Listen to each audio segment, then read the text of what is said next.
વડોદરાની ગંભીરા બ્રિજની દુર્ઘટનાને લઈ લોકોમાં રોષ છે। મૃતકના પરિવારજનોમાં રોષની લાગણી જોવા મળી। રેસ્ક્યુનું કામ પણ ધીમી ગતિએ ચાલી રહ્યું છે। પરિવારમાં ભારે રોષ છે। પરિવારના સભ્યોએ કલેક્ટરને મળી વાતચીત પણ કરી। ઘટના સ્થળે પરિવારના સભ્યોએ હોબાળો પણ મચાવ્યો હતો।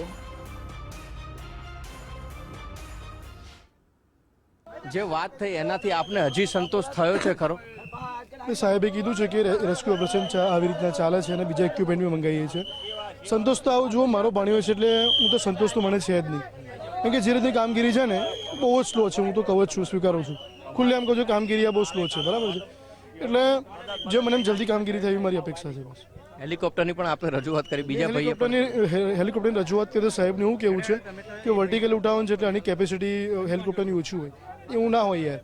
આખે આખા શિપ કન્ટેનર ઉઠાવી લે 100 ટનના, તો પછી આ કેમ ના ઉઠાઈ શકે 40-50 ટનનું? જો કોઈ નેતાનો દીકરો હોય કે કોઈ મોટી ટોપીનો કોઈ છોકરો કાં તો એમનું કોઈ સ્વજન અહીંયા હોત ને તો આ કામ છે ને એકદમ ફૂલ સ્પીડથી કામ ચાલતું હતું। એટલે એવું બેન, કલેક્ટર સાથે જે વાત થઈ એનાથી સંતોષ છે તમને? કઈ રીતે જુઓ છો જે વાત થઈ?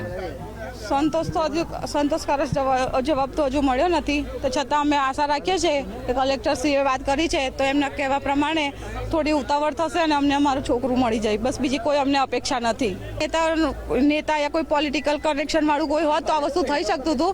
આ વસ્તુ અત્યારે પોસિબલ નથી લાગતું, કારણ કે આ વસ્તુ કરી બી નહીં શકે એ લોકો। આપણે સામાન્ય વ્યક્તિ હોવું એ જ ગુનો છે।